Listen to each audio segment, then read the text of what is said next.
used to be a nation of farmers, but now it's less than 2% of the population in the United States. And so a lot of us don't know what it takes to grow food.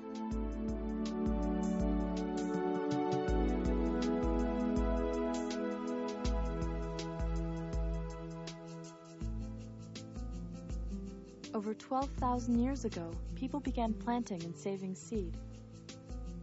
Agriculture flowered, and civilizations were born. In China, thousands of varieties of rice were grown. Over 5,000 kinds of potatoes were cultivated worldwide. In the US alone, more than 7,000 varieties of apples were grown in the 19th century. In the 20th century, the face of farming underwent a radical change. The manufacture of nitrogen-based bombs during World War I led to the development of nitrogen-based chemical fertilizers.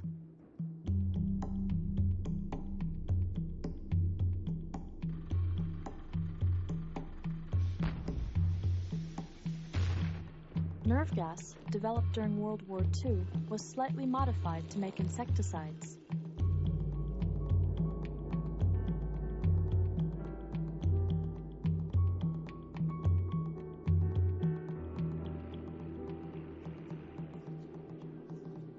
DDT was the hero of its generation.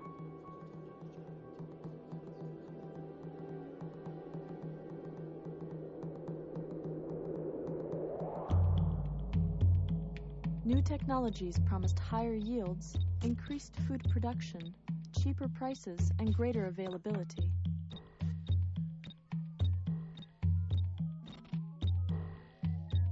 By the mid-20th century, these technologies, along with new developments in plant breeding, led to the Green Revolution. I think the people who first imagined the Green Revolution had good hearts. Lots of people are starving around the planet. That's long been the case in human civilization. Their thinking was if we could just systematize agriculture like we did industry in the 1800s and bring it worldwide, bring one system that works, we can solve the problems that people have long had with agriculture. The next several decades saw a remarkable increase in production. Year after year, huge fields were planted with only one variety of crop. These monocultures created an ecological vacuum that insects and disease could exploit. This uniformity has led to some of the greatest agricultural catastrophes of mankind. In the mid-1800s, very few varieties of potatoes were cultivated in Ireland. When they became diseased, 1 million people died.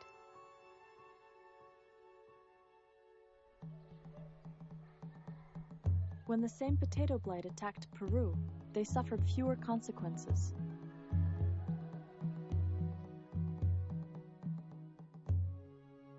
Today, only 4 varieties of potatoes are widely grown. 97% of the varieties of vegetables grown at the beginning of the 20th century are now extinct. Genetic uniformity leads to an increased vulnerability to insects and disease. Farmers found themselves trapped on a pesticide treadmill. The more they sprayed, the more they had to spray. The increased use of fertilizers, pesticides, and herbicides increased costs, polluted water, and created health risks. Then in the 1970s, Monsanto introduced Roundup. Because of its ability to kill most weeds, it became one of the most popular herbicides in history. In the mid-1990s, building on technologies that use gene splicing, the Green Revolution turned into the Gene Revolution.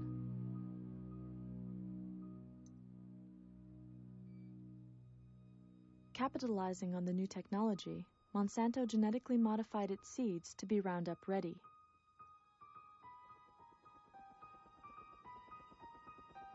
Normally, Roundup kills anything green, but if the plant is Roundup ready, when it is sprayed, it doesn't die. Now the company that sells you the herbicide also sells you the seed. A generation ago, farmers would seed a crop and use a herbicide when necessary, but often they wouldn't need to use a herbicide. And today you have a crop that, right when it goes in the ground, is designed to be sprayed. With Monsanto's Bt corn, the corn itself is registered as an insecticide. This is because every cell has been engineered to manufacture Bt, a natural bacterial toxin. If a corn borer eats any part of the plant, it will die. And now that we have genetic engineering, we're not just, putting chemicals in this food, we're actually industrializing the food at the genetic cellular level.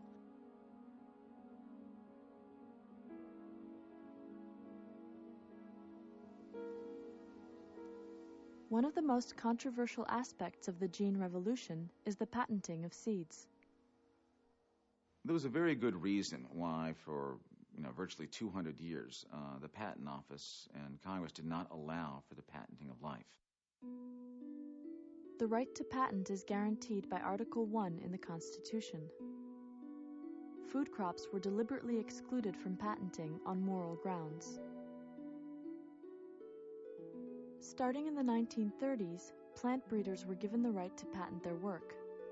But the patent protection did not extend to the subsequent generations of seeds. Clearly when you patent a tennis racket, let's say with a new sweet spot, you can describe that very accurately to the Patent Office. But how in the world can you describe a whole plant, much less generations down when that's changed and mutated? But in 1978, Dr. Ananda Chakrabarty took the first living organism to the Patent Office. Chakrabarty was an engineer for General Electric, and he created an oil-eating microbe and tried to get it patented. And the U.S. Patent Office said, no way, we do not allow you to patent parts of nature. If you have a tennis racket or a toaster, you can patent that, but you can't patent a part of nature. But General Electric and Chakrabarty were very insistent. They took it all the way to the Supreme Court. And at one vote majority decision, they said, you can patent this genetically engineered microbe. Interestingly enough, this oil-eating microbe was never used because even though it did eat oil and oil spills, it apparently ate a lot of other things for dessert. The floodgates were now open for genetic engineering. During the Reagan administration, they said, let's patent animals. And then human genes and human body parts. I think what the companies would like to say is, we are patenting the gene. And wherever that gene goes, we own anything that we put it in. If it goes into a plant, we own the plant. If it goes into an animal, we own the animal. They might even say around the world, if it goes into a human being, we own that human being. There would be some constitutional problems with that in the United States. But they clearly would want their patent to follow the gene. The issue of patenting life has never been voted on by the people or the Congress of the United States. It actually means giving corporations, incredibly, the power to own, control the species of the earth. While corporations were patenting everything under the sun, they were also busy in another area. Starting in about 1995, the stock market was running up, and Monsanto was buying up seed companies, and DuPont was buying Pioneer, and there was this, basically, the U.S. pesticide industry bought the seed industry for all intents and purposes. Monsanto spends $8 billion buying up seed companies. By the 1990s, corporations begin patenting not only GMO seeds, but seeds that haven't been genetically engineered. The only requirement is that they have not been patented before. It's one of the wonderful things about what our government has done for the years with seeds is trying to save seeds so that we can preserve biodiversity. What companies have done is gone into those seed banks, find the seeds that aren't patented, and patent them. And as long as they're the first person at the patent office, they get the patent. It is estimated that Monsanto owns 11,000 patents. Why would corporations do this? Because then they can take the one seed they want to use to replace all these seeds, and it will own the marketplace.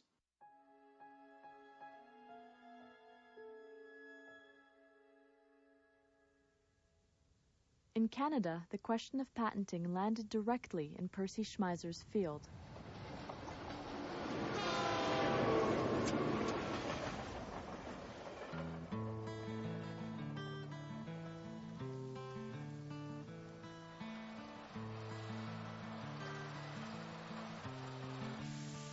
I've been farming for 53 years, and in those years I've grown mostly wheat, canola, oats, and peas.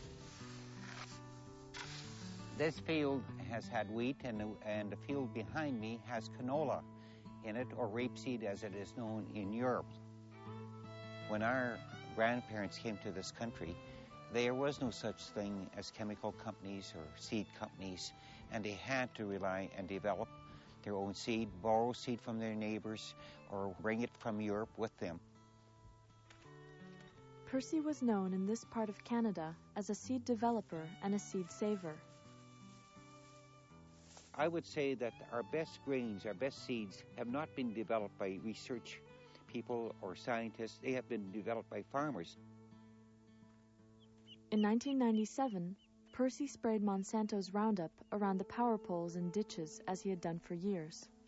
Some canola plants did not die. I thought initially that some of those plants didn't die because I had been spraying year after year after year with Roundup in the same area, and companies warn you shouldn't spray every year because you could develop a resistance. Monsanto found out about it, and they went on my land that I farm without my knowledge, without my permission, and took plants or seeds and said some of that was Monsanto's Roundup Ready canola. In August the 6th of 1998, they launched a lawsuit against me. Monsanto claimed that Percy had illegally obtained their genetically modified canola without a license and had infringed on their patent. Patents historically have been for things like, I've used the example of a carburetor.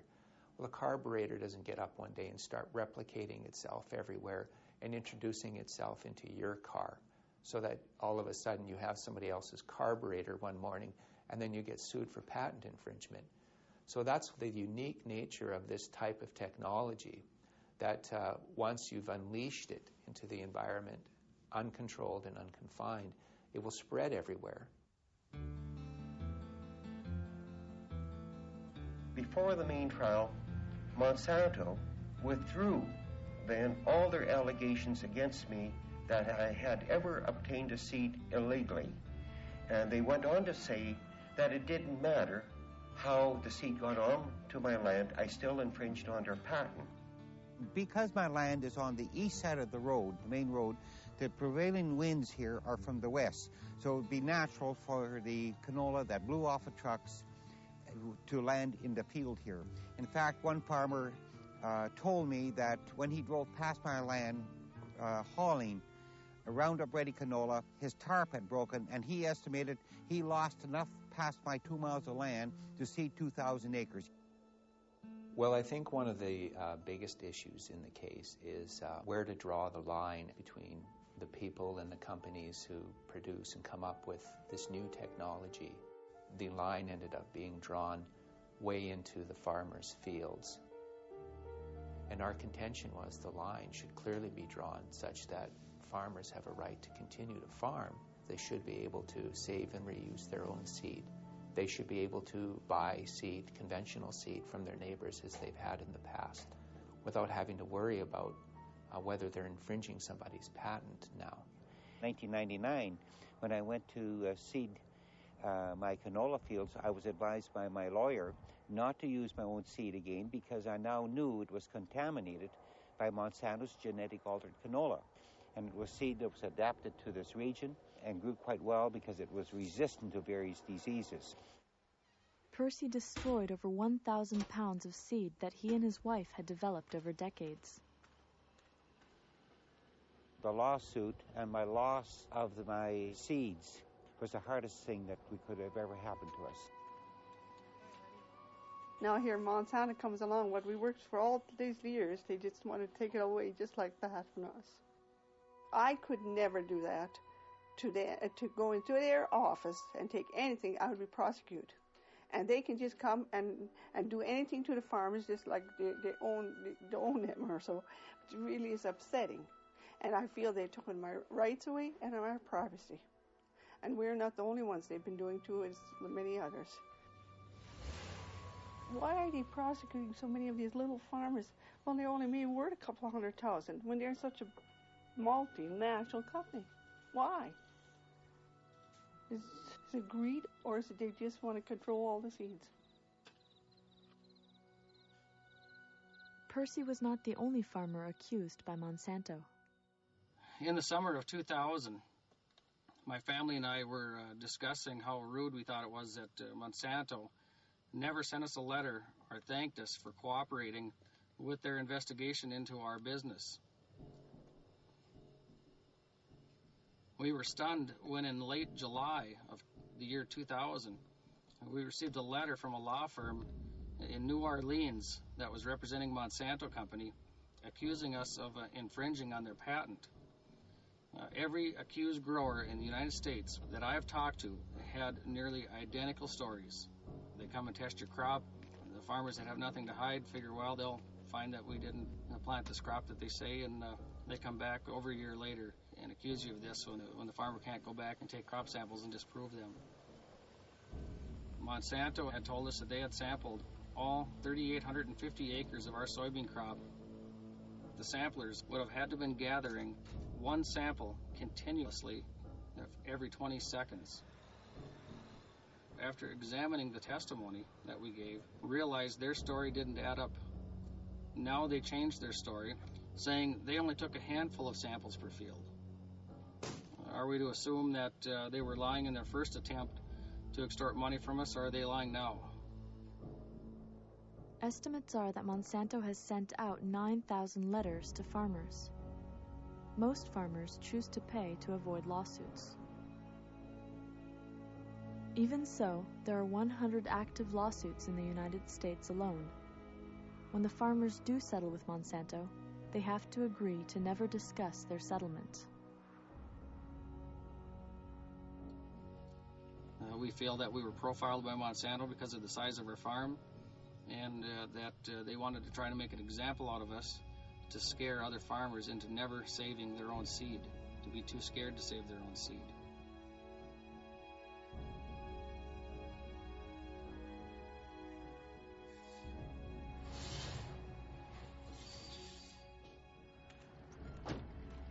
Eventually, my case went to court after 2.5 years, and Monsanto dragged me through those courts in pre-trial. They did everything to break me and basically took all of our retirement funds, because just my lawyer fees alone up to date have been around $200,000. One of the sons said, "Mom and Dad, I hope they won't get you down because they're trying to destroy you, but I hope you're strong and you just get through it all." He says, that's the only way changes will be made in our country with these big companies. Monsanto ready to wage war.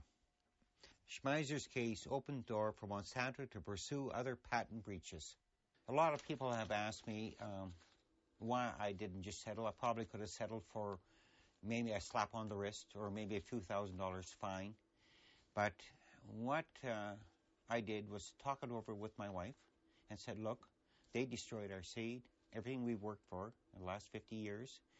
And if I sign this, that I grew genetic altered canola without a license when we were doing our own thing, minding our own business, I couldn't live with myself. And I feel that it was taking my fundamental rights away from me.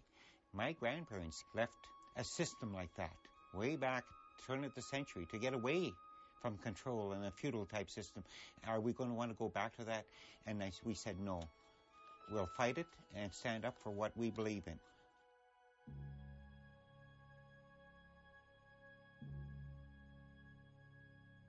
And what did the judge rule after 2.5 weeks of trial? He said it didn't matter how Monsanto's genetic altered canola got into my field. And then he went on and specified. He said whether it cross-pollinated or if it blew in by the wind, by birds, bees, animals, or falling off a farmer's truck, a combine, and so on, it didn't matter. The fact that there was some plants there, I violated Monsanto's patent, even though I didn't want it in my field. Number 2, which is the most important one, I think, he ruled any farmer that has a regular conventional plant, it doesn't matter what kind of plant, if it's a tree, if it's a seed, and it gets cross-pollinated with Monsanto's gene against your wishes and destroys your property, My plant becomes Monsanto's property. Now stop and think what that means to farmers all over the world, farmers, gardeners, anything to do with a life-giving form.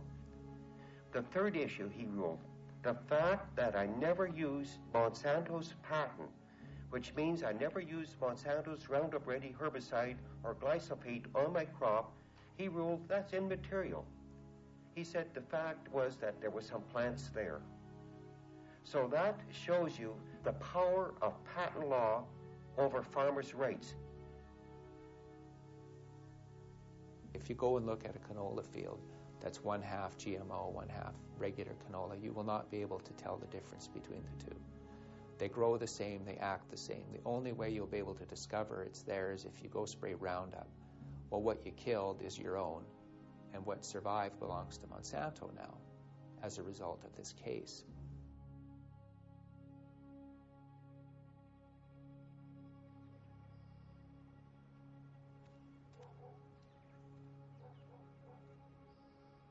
In the last 2 months, I probably had 100 phone calls, minimum, about people finding canola in their fields that never ever had it before. And I think it would be safe to say that it would be very difficult to find one field in Western Canada that would not now be contaminated to some degree with Monsanto's GMO canola.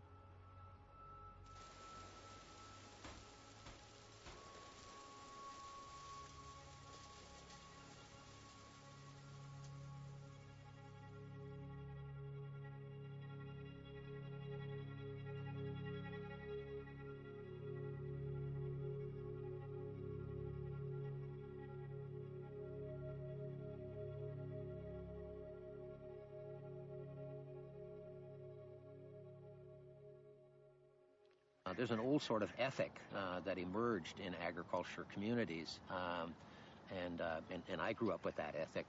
And the basic ethic was that if I decided to bring an agricultural enterprise into my neighborhood that was potentially damaging to my neighbors, for example, if I decide to raise cattle, and those cattle are potentially very damaging to my neighbor's crops, it's my responsibility to fence the cattle in. It's not my neighbor's responsibility to fence them out to prevent damage to his crops. The way that the system is functioning now, it's my responsibility to fence that technology out from my crops. And of course, there's no way that you can build a fence high enough to prevent that. We know that now. All species have developed elaborate mechanisms over millions of years to protect their cells from invasion from foreign DNA. Genetic engineers have to overcome the integrity of the species barrier to insert a new genetic trait into a plant or animal. When scientists began genetic engineering 30 years ago, they believed that one gene expressed one trait, that transgenic DNA would be stable even when forced to cross species barriers. A new technique of molecular biology appears to have allowed us to outdo the standard events of evolution. In 1975, a conference of pioneers in genetic engineering was held to discuss the issues of safety and ethics of the newly discovered transgenic research. Some biologists argued for a moratorium on research until the safety of the technology could be established. It is not known what sort of risk this is going to create because we have no tests. The conference delegates voted against the moratorium, but did pledge to keep all recombinant DNA and genetically engineered organisms contained safely within laboratories.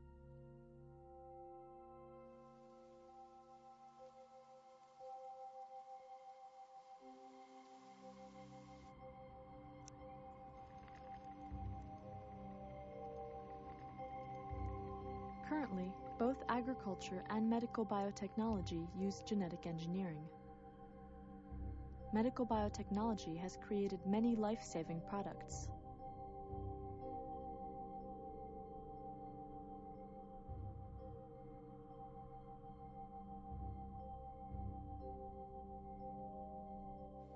These pharmaceuticals are made under controlled conditions in secure labs. Genetically modified plants, unlike drugs, reproduce, and once released into the environment, cannot be controlled. Using biotechnology to produce food is not new. For nearly 6,000 years, people have used yeast, a living organism, to make bread rise. And we've used biotech for almost as long to ferment beer and wine. So there's really nothing new here. But that is completely wrong. Genetic engineering is really a radical revolution in food production. It's really a cell invasion technology. You know, people have heard they're taking a flounder gene and putting it in tomato so the tomato can last in cold temperatures. But people don't ask, how does that flounder gene get in that tomato? How does it get in there? And what really happens is the only way you can do it is to invade the cell of the tomato and deposit the flounder gene. Well, what's good at invading cells? Bacteria and viruses. After 12 years of searching, Monsanto found a soil bacteria that is naturally immune to Roundup herbicide. Their goal was to genetically engineer DNA from these bacteria into various plants.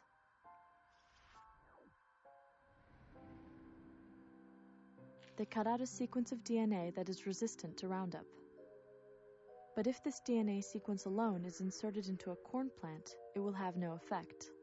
So the next step involves E. coli bacteria. Gaps are created in the E. coli DNA, and when the two test tubes are mixed together, some of the E. coli DNA recombines with the Roundup-resistant bacteria. Then the technicians smuggle the engineered DNA into the cells of the corn plant they want to modify. Cells will naturally reject foreign DNA, so they developed a method using soil bacteria that causes tumors in plants. They use this bacteria to ferry the engineered DNA into the plant's nucleus. There are also two other methods used to get the engineered DNA through the cell wall. One uses a stream of electricity to create tiny holes in the plant cells so they become vulnerable to infiltration by foreign DNA. Another is the gene gun, which blasts particles of gold coated with engineered DNA into the plant cells.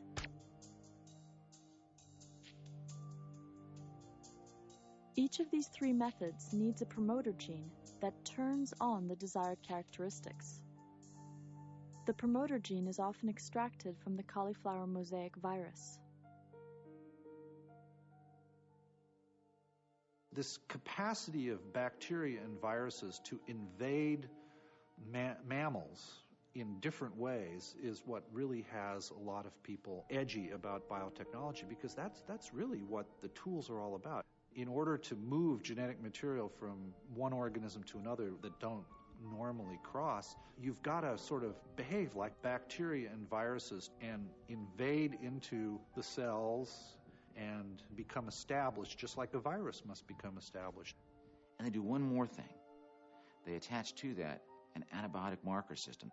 The antibiotic marker is a gene which is naturally resistant to a specific antibiotic, so later they can test whether the genetic cassette is being expressed.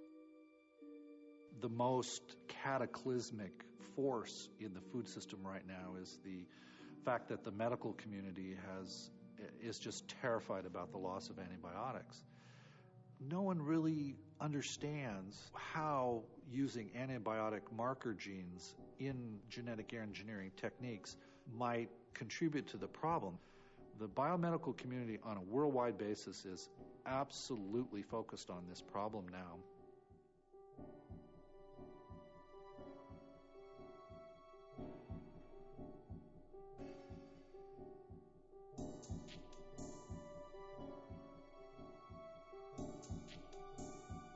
As we move on into this so-called biotech revolution and we start producing more and more transgenic manipulations, we'll start seeing pieces of DNA interacting with each other in ways that are totally unpredictable. We have now learned that genes function in complex networks, and a single gene can express or influence many traits. I think this is probably the largest biological experiment humanity has ever entered into.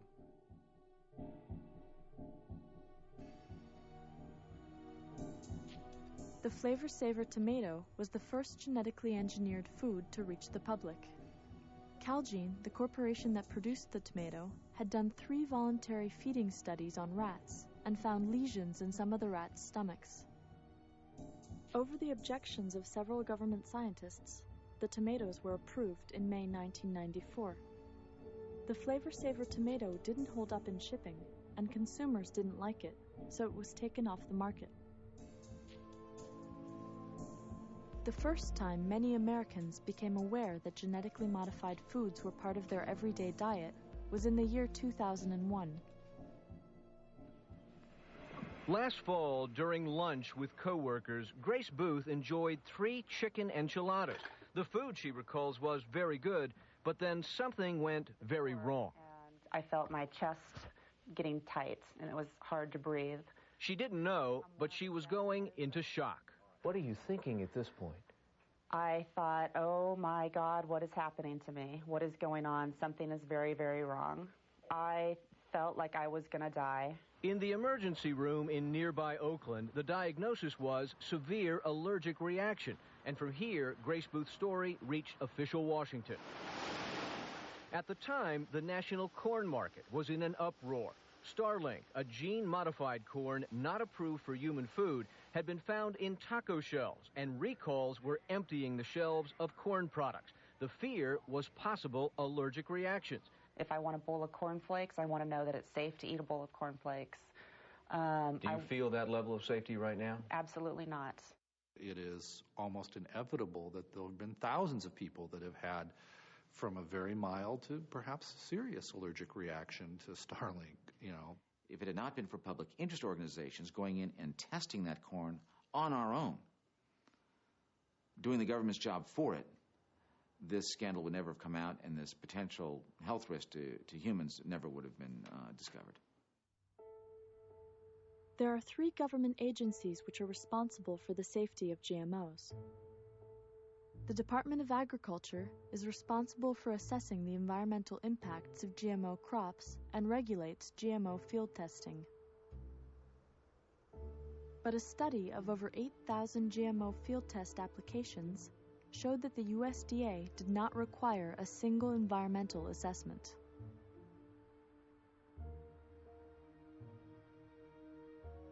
The Environmental Protection Agency regulates insecticides. BT, a natural insecticide, is engineered into every cell of genetically engineered BT crops.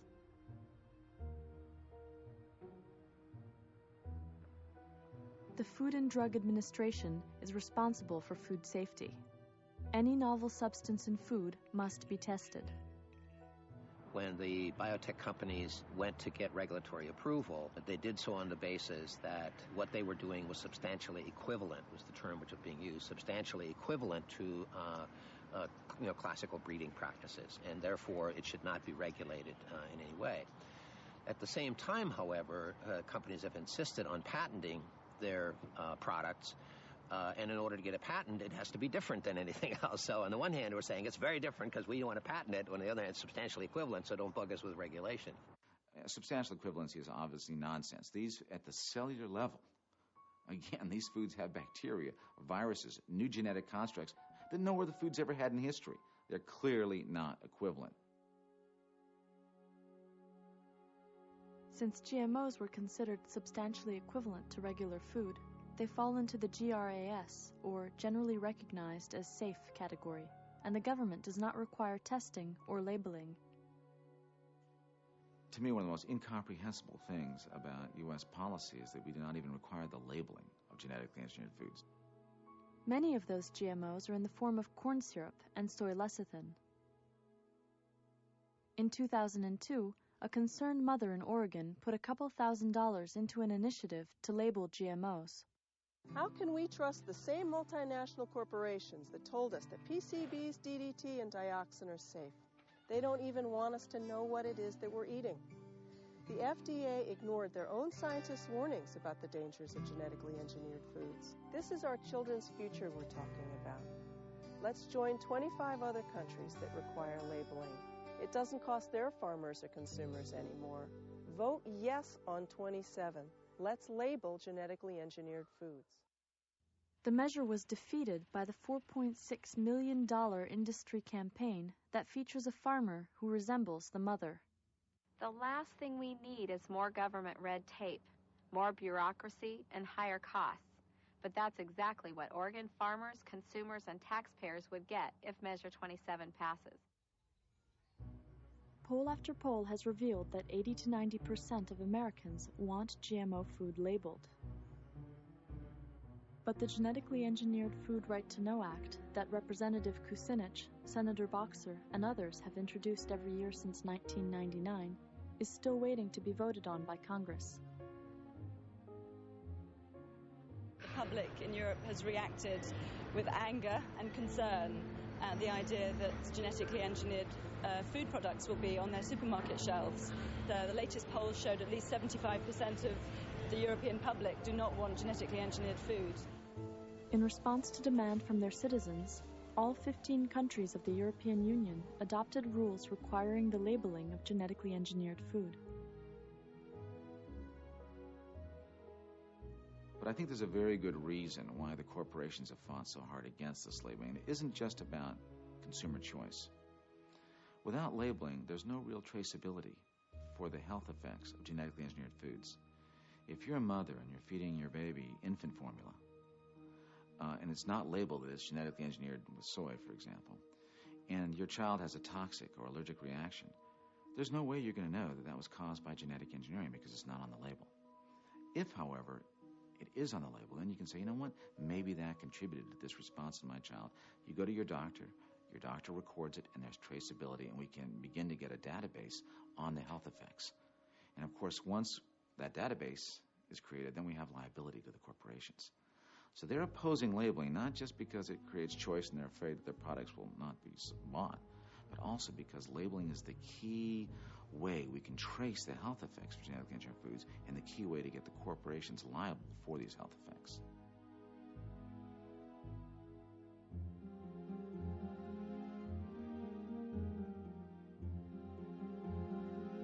The Japanese people are deeply concerned about the effects of genetically modified food. A trade representative stated, "We will watch the children in the United States for the next 10 years."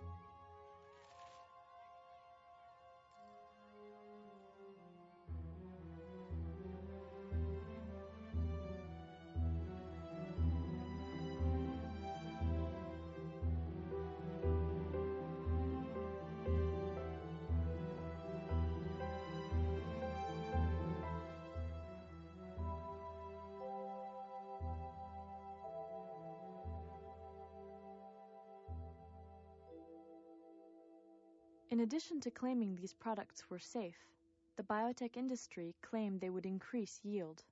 Advances in biotechnology can help us produce more food on land we already cultivate or on land that's currently unsuitable for farming. Monsanto submitted a regulatory package to both the FDA and the EPA for Roundup Ready soybeans, the first really big commercial crop. It's really very curious, how shallow actually the science was. They didn't look at routine stresses, drought, plant pathogens, other things that, soybean plants deal with in the environment. In the year 2000, a team of scientists based at the University of Arkansas documented decreases in the size of the root system. And under droughty conditions, these reductions were 25%. Now, that 25% impairment is going to translate into several bushels of lost yield in any part of the world. It's a very big impact. The other gap in the regulatory reviews was that no one bothered to explore the impact of the spraying of Roundup over the top of soybean plants on the capacity of the soybean plant to affix nitrogen. And it's one of the most important environmental benefits of soybeans. It's a legume, like peas, so you don't have to put nitrogen fertilizer in your garden when you're growing peas or soybeans. And we're only now starting to study this because farmers have observed problems in some fields with Roundup Ready soybeans. I mean, they just did terrible and couldn't explain why.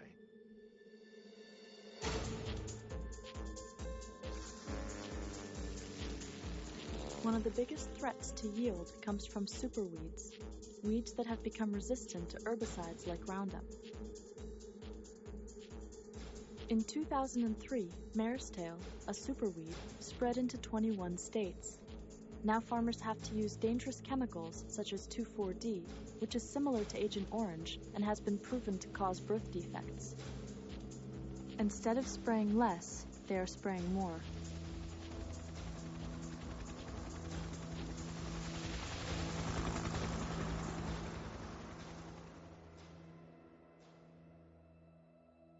But how did this controversial new technology get approved by the government in the first place? At the end of the first Bush administration, George Bush's administration, Dan Quayle ran something called the Competitiveness Council. We will ensure that biotech products will receive the same oversight as other products, instead of being hampered by unnecessary regulation. What Quayle's council recommended is that there be no regulation at all for these foods. This outraged FDA scientists. There is voluminous documentation showing that FDA scientists said this food needs to be tested. This food can be toxic. This food can create new allergens. The genetic engineering process, the cell invasion technique that is genetic engineering, can lower nutrition. It can create immune problems in laboratory animals. All these things need to be tested, much less the environmental effects. But Dan Quayle and his council said, no way. We want to be the first in the world to market this food. FDA still said no. So what do? They brought in a deputy commissioner for food policy, a man named Michael Taylor. And Michael Taylor used to work at King & Spalding as Monsanto's senior counsel there. He had written up the industry regulations, which were basically no regulations, and of course, he allowed this no regulation policy to become official U.S. policy in 1992. Monsanto employees and government regulatory agency employees are the same people. And to give you one example, there's countless names on this list, but one that kind of stands out to me, the biggest, is Linda Fisher. Linda Fisher, for the past 7 years, has been an executive vice president for Monsanto Corporation. She is now the deputy administrator for the EPA, also as a deputy administrator under George Bush Sr.'s administration. Prior to that, she was with Monsanto. And prior to that, she was with the EPA. She's been back and forth 3 times. And the list goes on and on like that in Washington.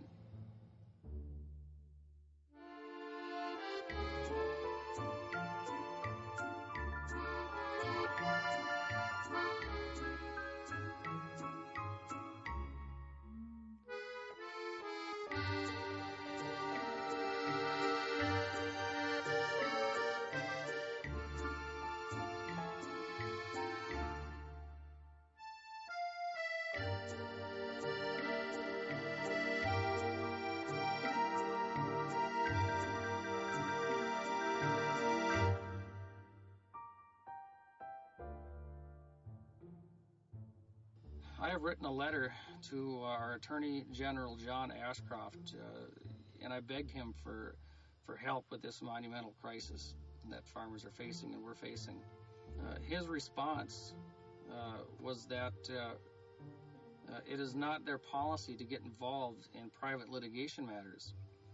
I have since learned that Mr. John Ashcroft has submitted a brief to the U.S. Supreme Court regarding a similar patent infringement case to be heard in October. He preyed upon the Supreme Court to uphold these new plant patents to protect the corporations that own the patents.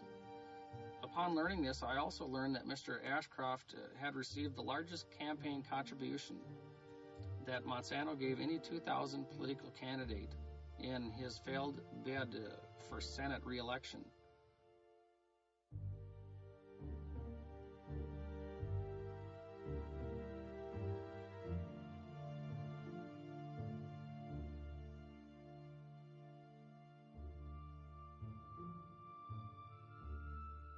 Deregulate, which is basically telling from the executive branch everybody to look the other way. Companies now do testing themselves and report their findings to the government. The process is voluntary. If we started really asking the right questions, we would stop this technology for the next 50 or 100 years. But just the opposite has happened. In the U.S. alone, genetically modified canola, corn, cotton, and soybeans, which were non-existent in the 1980s, were grown on 3.7 million acres in 1996. That jumped to 100 million acres in 2003.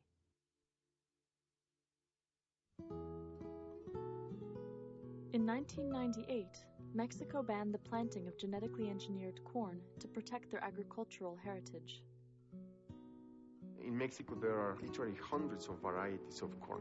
Some of them are adapted to very wet climates, some to very dry climates. Some of them are resistant to certain specific pests. Some of them have different tastes. Some of them are good for doing popcorn that was invented by the Aztecs. Some varieties are good to make tortillas or to feed the cattle. There's a whole bunch of kinds of corn in Mexico.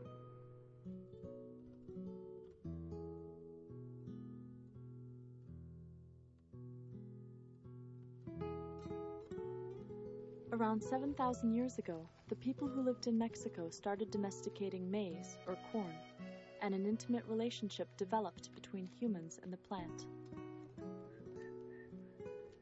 Corn is not only their food supply, it is also part of the culture.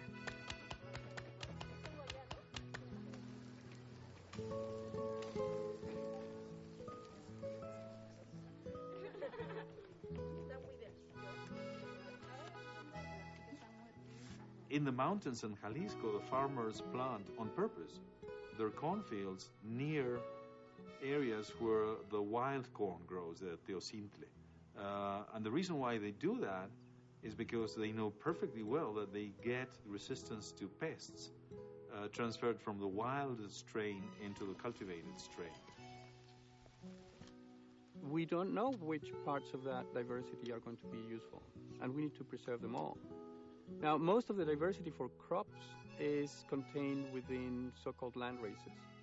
These are the plants that small farmers, generally in very diverse areas of the world, maintain in very small plots with selection for the very specific conditions of the plots, which might be certain altitude, frost or drought, or very specific conditions.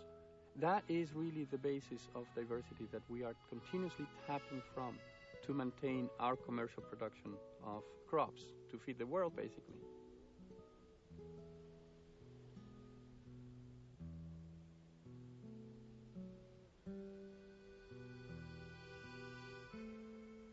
The 1970 corn blight in the United States destroyed millions of acres of corn. The U.S. was lucky to find a strain of landrace corn originally from Mexico that could resist the blight. In the year 2000, Dr. Chapella discovered genetically modified corn growing in this remote area. The campesino farmers had bought kernels of unlabeled American GM corn from their local government store to eat. And as farmers have done for thousands of years, they ate some and planted some.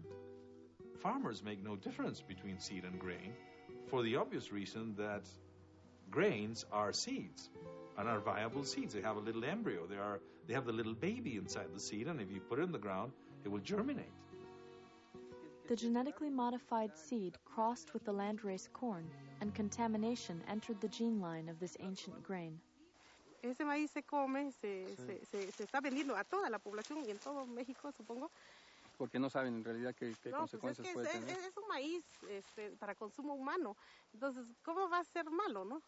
It is cheaper for Mexicans to buy imported corn from the United States than it is to grow it themselves. This is because American corn is subsidized by the taxpayers, whereas Mexican corn is not subsidized. Nevertheless, many Mexicans prefer to grow their native corn varieties. ¿Por qué usted está tan necio de estar plantando la misma semilla? No comprar. Bueno, nosotros lo tomamos como un ahorro, porque también a veces, digamos, falta de económico, pues no tenemos que correr a la Conasur para comprarlo. Sin embargo, estamos comiendo, según nosotros estamos comiendo lo mejor, porque es un maíz que todo eso. Sí. Es que el trabajo que ustedes hacen aquí es un trabajo que reditúa, pero para el mundo. Sí.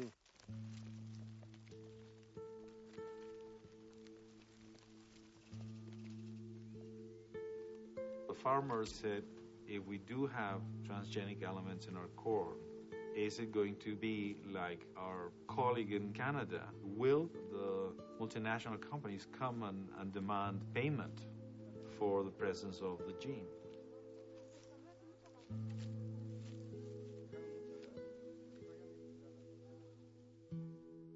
In November 2001, Dr. Chapella published a peer-reviewed paper in the science journal Nature revealing the GMO contamination.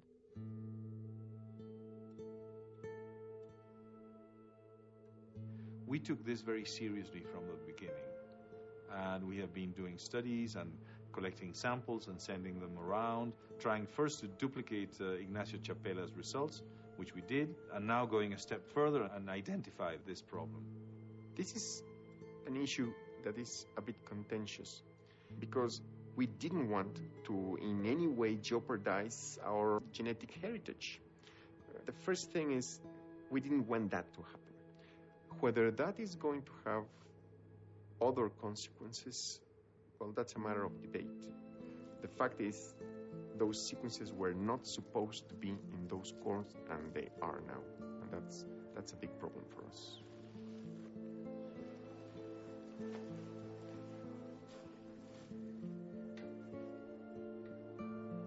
What happens when you introduce into these areas a single genotype, the one industrial crop, that preferentially passes its genes into the progeny?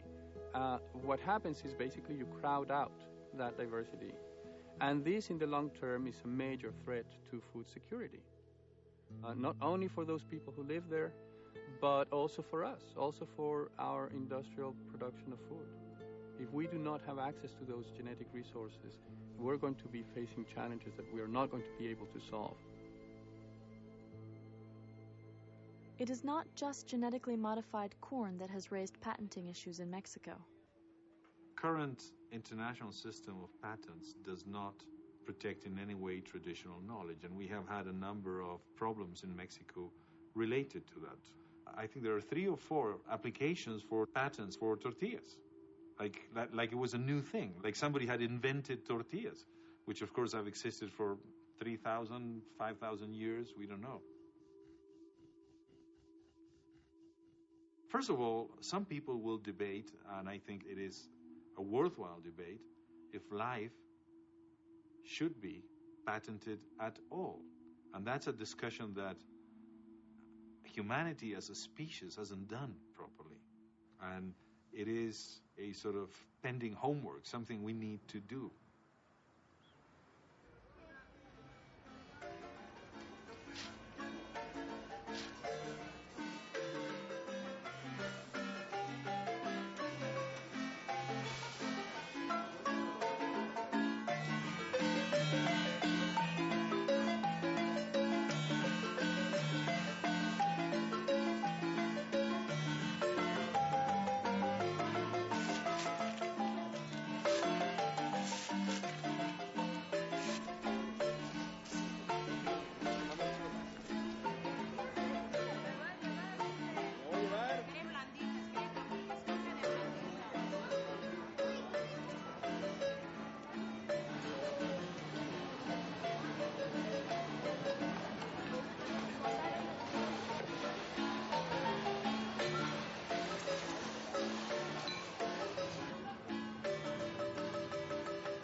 By the year 2003, the U.S. had sold millions of pounds of GMO corn to Mexico for less than the cost of growing it.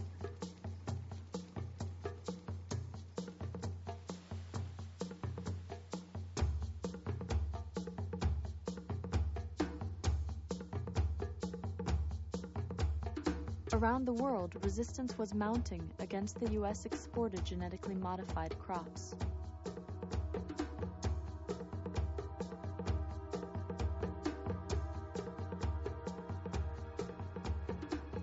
The loss of corn exports to Europe is worth around $300 million a year.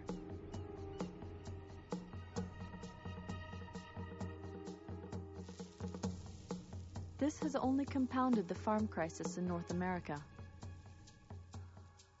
On the one side of the farmer, there's the oil and natural gas companies and fertilizer companies, seed and chemical and machinery companies and banks. And then the farmer is literally in the middle of an agri-food chain. Downstream, there's processors, railways, grain companies, restaurants, packers, etc. And what's happened in that chain is each link, with the exception of the farm link, is being dominated by fewer and fewer, larger and larger corporations. Those huge corporations that face little competition are able to extract extremely large revenues and profits out of that chain and leave very little for the family farmers. And what the family farmers do get is quickly snatched away by chemical and seed and fertilizer companies who themselves have tremendous market power. Farmers are not the ones making the money. There's money being made on both sides of the farmers, but not the farmers. When you put $1.50 on the counter for a loaf of bread, that money then moves through the hands of the retailer. And these are $10 billion corporations with only one or two competitors. And the miller that makes the flour can do the same thing. The grain company that sourced the grain. And by the time it gets back to the farm, there's only a nickel left. And of that nickel, you've got those powerful input suppliers on the other side who can take that nickel right out of the farmer's pocket. I just did a study of the economic costs and benefits of BT corn. The official USDA statistics show that the cost of producing a bushel of corn is about $3.20 or $3.40, and the net return to the farmers maybe $2.20. So they're losing $1 on every bushel. And one might ask, well, how is a businessman, if you're losing $1 on every unit that you sell and you're growing 140 per acre, so you're losing $140 an acre, how can you stay in business? And the answer is government subsidies. Subsidies support the most widely grown crops: corn, wheat, cotton, and soybeans. These are the crops that the industry has targeted as the first GMO crops. So if you're an agribusiness company producing inputs into a market, and especially inputs that are going to be more expensive, it must be reassuring to you to know that regardless of how big the gap is between what the farmers get from the market and what it cost them to produce, the government's going to be there to make up that difference. In 2002, President Bush signed one of the largest subsidy bills yet. Although it's certainly not labeled the GMO seed rebate, nonetheless, it's part of what's keeping farmers interested in these costly production systems. This results in every American taxpayer paying a personal subsidy to the agricultural biotech industry. The United States subsidizes its crops. Europe subsidizes its farmers. And Canada and Mexico subsidize neither. Farmers that are producing grain right now are quite clearly losing money on every bushel. The prices are below the cost of production. On a lot of farms, families deal with that by one or both spouses taking an off-farm job.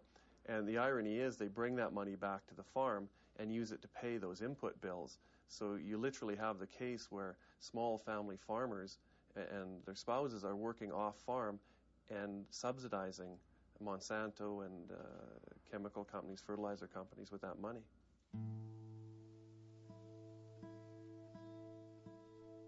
If you talk to people in agricultural circles about, well, what's the important skill of farming? It's marketing. It's taking full advantage of the government programs. It's dealing well with your banker and all the people that you lease land from and managing equipment well. And, those are the skill sets. It's not their understanding of the biology of their soils or their production system or the traditional skills that one would think about.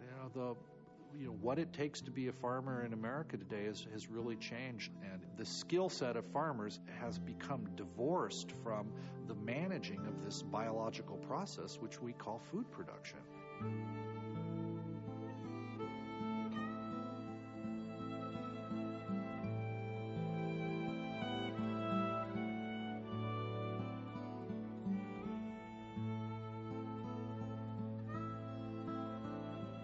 America, people value community and neighborliness and friendship. But as farms get bigger and more homogeneous and more of the control of the capital and the management decisions gets moved to St. Louis or Minneapolis or Kansas City, and you've really just got sort of hired hands out there on the farm, there's an erosion of the richness of the community that shares that space. And a lot of things get sort of lost as a result of that. My family has been enduring a living hell since this began. I am sure this is what led to my father's recent heart attack. He has been physically and emotionally shattered since this began. It has been heart-wrenching to watch our reputations be destroyed in our own community over something we did not do. I believe that the patenting of crops that extend to the progeny, in other words, the seed that a crop produces, like soybeans here, which cannot be kept controlled or kept separated on our farms, is nothing short of insane.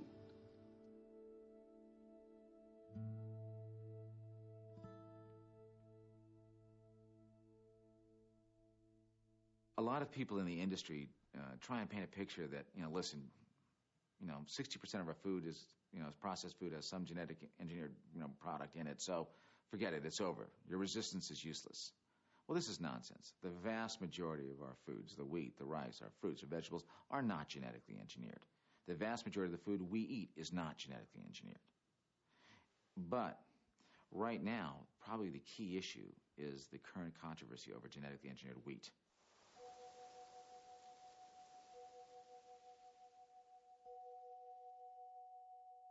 Even some of the farmers that thought they might like genetically modified canola originally are saying no to genetically modified wheat. We had the Canadian Wheat Board sitting at the table with Greenpeace and the Canadian Health Coalition, the Council of Canadians, and a whole bunch of farm organizations.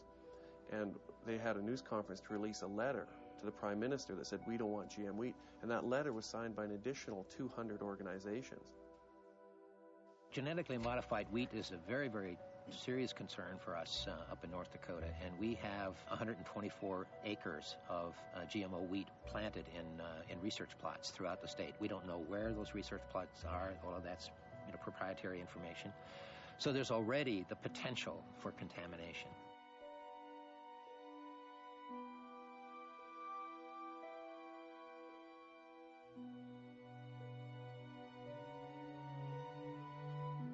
If a custom combiner combines some GMO wheat and then goes to combining some non-GMO wheat, the contamination is going to occur. When it does, we'll lose our markets. It's that simple.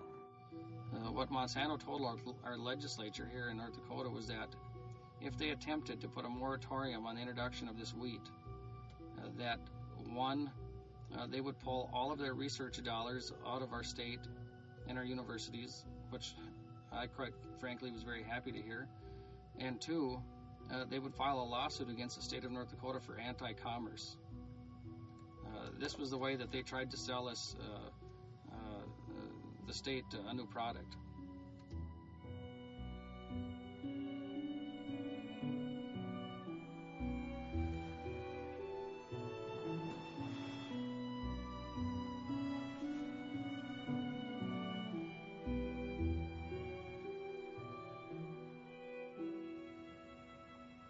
In the past, there were public institutions that supplied the farmers objective analysis of new technologies.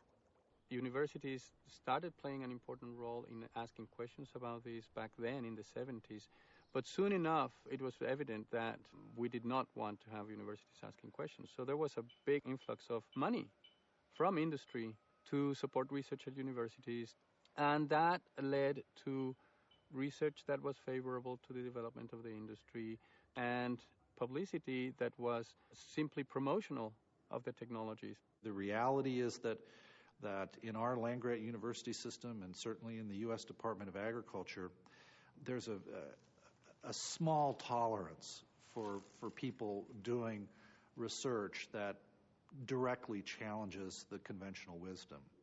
It's ridiculous.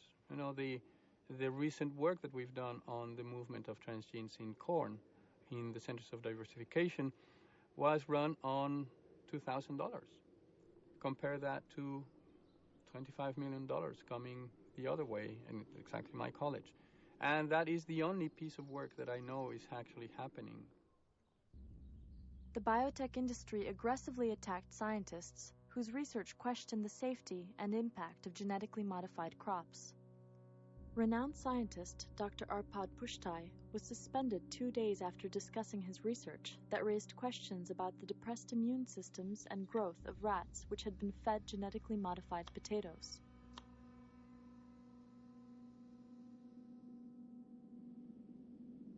Cornell University researcher John Losey found that when caterpillars of the monarch butterfly were fed Bt corn pollen in the lab, 40% of them died unexpectedly. His research was denigrated by the biotech industry. Nature magazine retracted Ignacio Chapella's paper after publishing his peer-reviewed work. Biotech enthusiasts challenged the interpretation of his findings. Biology was a very diverse field of inquiry, but because of the advent of this technology, we are seeing a narrowing down and a trimming off of all those branches of biology just to the benefit of this one side. And I very much want to fight against that. Just as we are losing genetic diversity, we are losing intellectual diversity that we are going to find very, very needed in the future.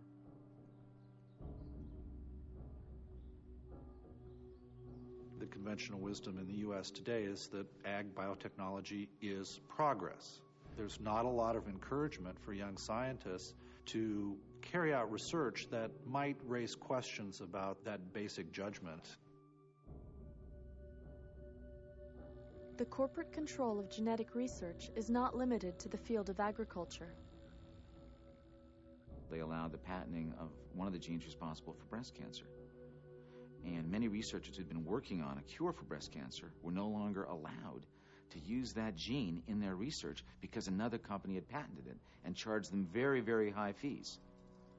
Some of the major pharmaceutical companies have gone into university laboratories and sued those laboratories and sued researchers who are using the genes that they own.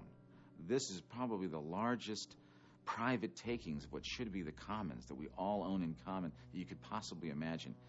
And I think one of the most disturbing economic trends of our times.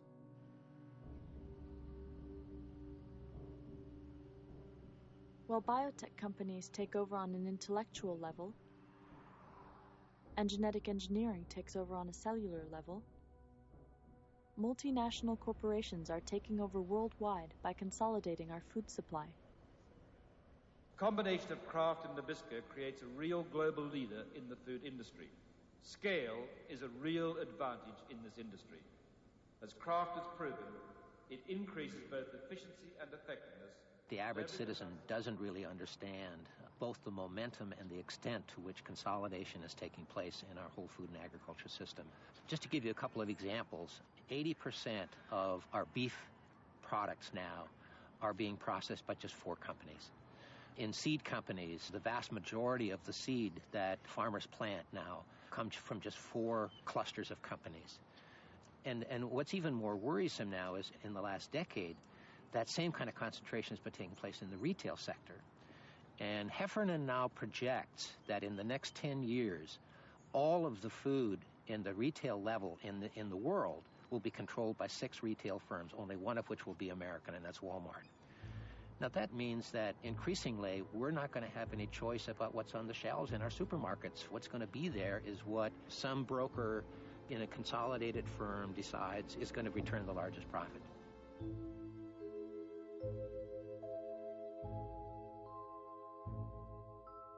One of the problems that the biotechnology industry has is that it's done nothing for the American consumer. There's nothing there. There's no genetically engineered food that does anything, no more nutrition, nothing for us.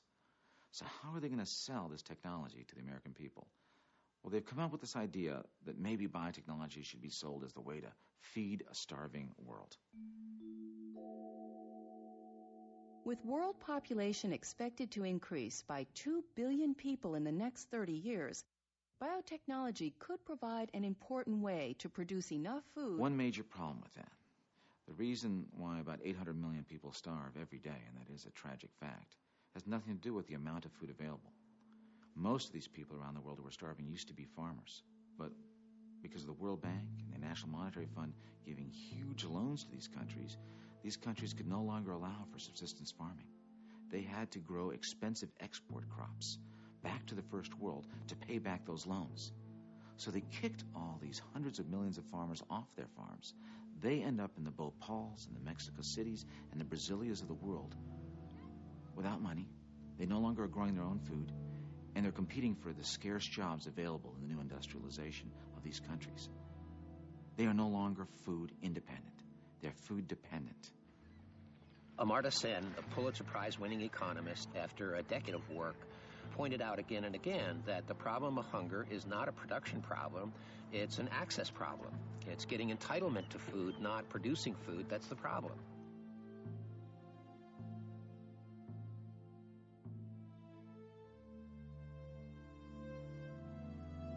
We're, in fact, overproducing the major commodities to the extent where farmers can't recover their production costs.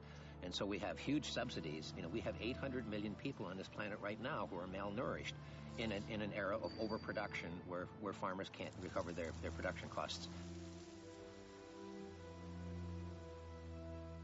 When wealthy countries subsidize their crops, they undercut the markets of developing countries.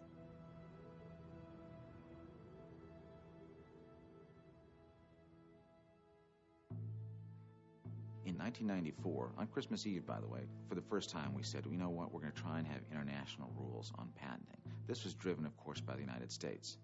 And here's what's behind it.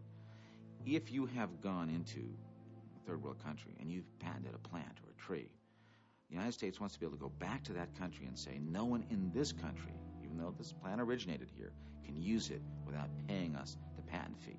To do that, they've got to harmonize patent laws around the world. That's really the big prize for the corporations. It's one thing to make sure we're controlling the U.S. market, but if we can take these plants that we've gotten from the third world and make sure that no one in the third world can use them without paying the companies that patent fee, that's the big bonanza for the corporations. The generalized perception in Latin America, I also think in Mexico, and many other parts of the world also, the new unipolar system has benefited the United States more than it has benefited the minorities of impoverished countries of the world. This is an issue of big concern because there are not so many political alternatives around. We may eventually go back to despotic types of rule that I don't think will have in any way to make countries like Latin America or Africa or Asia progress. We really need compassion for the people in the world that have less.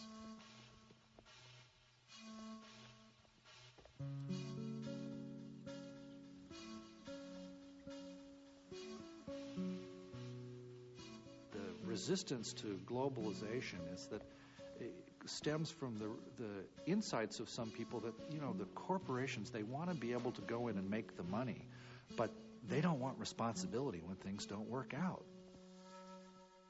One of the most ironic parts of the fact that the biotechnology industry is saying that it's going to feed the world is that it has created a new technology called Terminator technology. And this technology is basically a suicide gene that's put into crops, so after one planting, they commit suicide. You cannot save the seed because the seed then is sterile. It will lead to no crops in the next season. There's 15 patents by first world companies on this suicide technology. Can you imagine what is going to happen if that suicide gene pollutes crops around the world?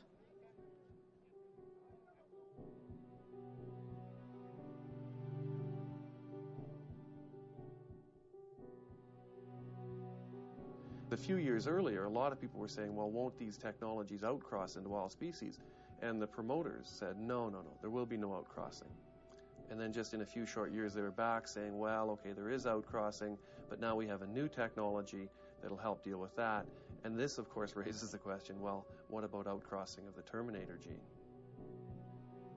They are also developing trader technology so that a farmer has to spray his field with a proprietary chemical in order for seeds to germinate and grow.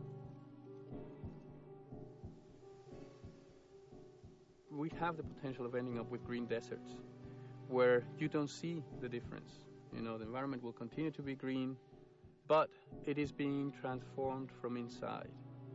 And when that cracks, when that monoculture breaks down, it's going to be very massive.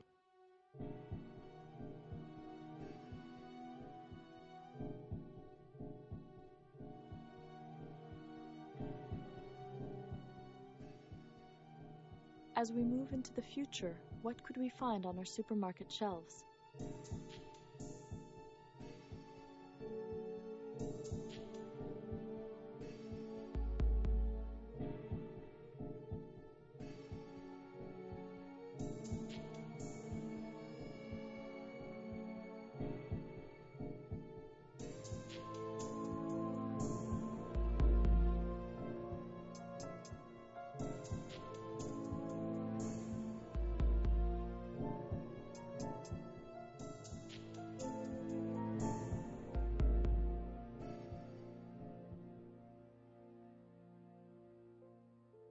There are thousands of test sites for new GMOs in the United States.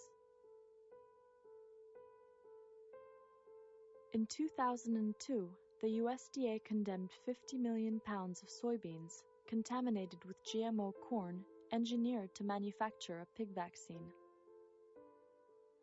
My biggest concern is that we're merely going to go into the future believing that, somehow the technologists are going to solve the food problem, then we're all going to be okay. And, we're going to have a very, very rude shock. The biotechnology industry, of course, is not simply interested in genetically engineered crops. We are seeing them trying to extend their reach throughout the rest of the living community. Right now, our government is looking at approving genetically engineered fish, 15 different kinds of fish, as well as crustaceans and just about anything else that we eat out of the ocean. It is estimated that if just 60 genetically engineered salmon were released, the wild population of salmon could be extinct in 40 generations.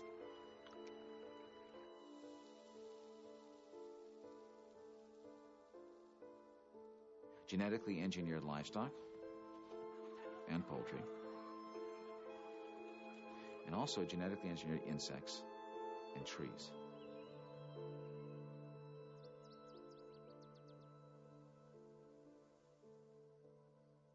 It is the industrial mindset now made the biology of our food.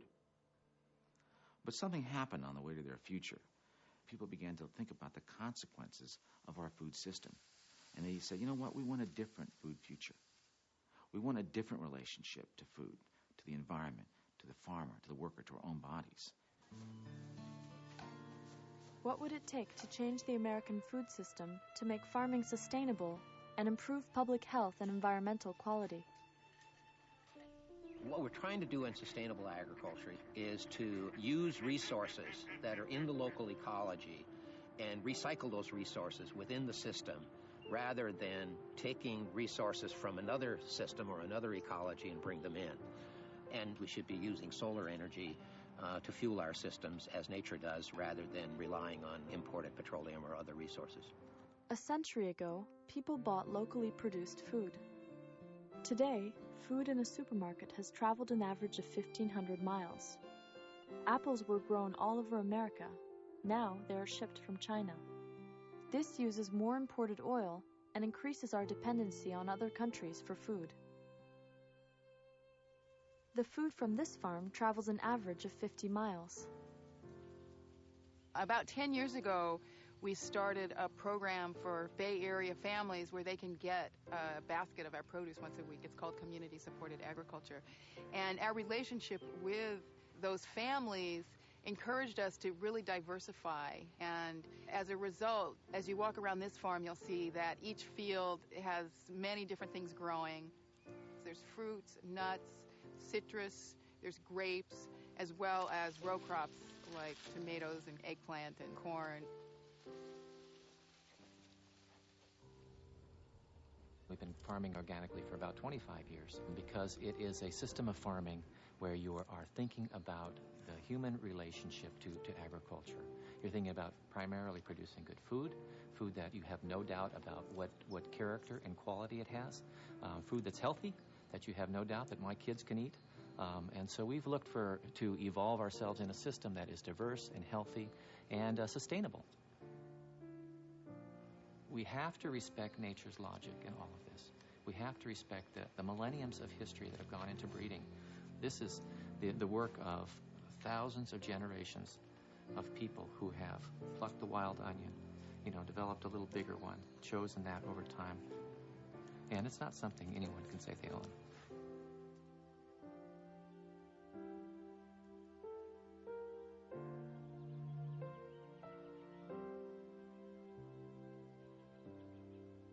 In 1990, the U.S. government attempted to describe organic standards. After years of formulating the regulation, in 1997, it was revealed that the standards would allow irradiation, sewage sludge, and genetically modified organisms. The government received one of the largest consumer protests in history. 275,000 citizens wrote to the USDA, outraged by this, and demanded that organic standards be kept pure. The consumers prevailed. The underpinnings of my conversion to organics are not so much the economic point, it's the health point. To protect my health, protect my family's health, and my neighbors. Because if I'm the steward of my own land, that also means I'm responsible for what's happening outside of my little parameters, my fence line. Our Saskatchewan Organic Directorate has taken this position that organic farming is a real alternative to the farm crisis. There has been a revolution in genetic engineering, but there has also been a counter-revolution. People are returning to buying fresh produce grown by local farmers.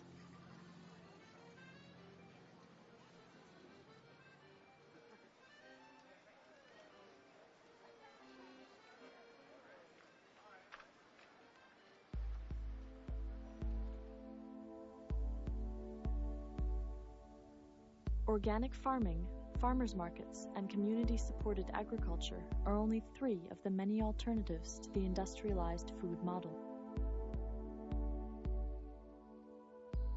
South Dakota and Nebraska, along with 8 other states, have passed constitutional amendments or state legislation that ban non-family-owned farming. When the corporation said Nebraskans don't have the authority to ban we corporate persons from owning farmland, the Nebraska Supreme Court said the Nebraskans can put whatever they want in their constitution. This is their fundamental right. It's the essence of the American democratic system. The consumer is still king. And the problem is that consumers can't act unless they have adequate information. So one of the things that we can all do is to get as much information as we can, to get that information into the hands of the public, into the hands of consumers, so that consumers can continue to exercise their choice. Because the food system is fluid, it can change quickly based on the opinions of the public. But if genetically modified food is not labeled, how are consumers able to exercise their rights? The choices we make at the supermarket determine the future of food. Food is one of the most intimate things we do. And if we don't have any choices about that, I think that's a very troubling scenario. There are large groups of people in other countries that have never bought into the American model of chemical-intensive large-scale agriculture, and they certainly have not bought into the notion that the efficiencies that one gains by having 2 airline manufacturers in the world, or 4 automakers, or 2 makers of software, they believe that whatever gains you might make in efficiency are lost because you lose diversity. Whether there's going to be any serious change or challenge to the bulk of the way that agricultural land gets managed and farm businesses are organized, I think that's an open question, and frankly, I don't think it will happen unless the American public and farmers themselves sort of stand up and say, wait a minute, we just don't want to go any further down this road. And, we are a government of the people, for the people, and by the people, and hey, we're the people. We don't want to go there.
It's up to you.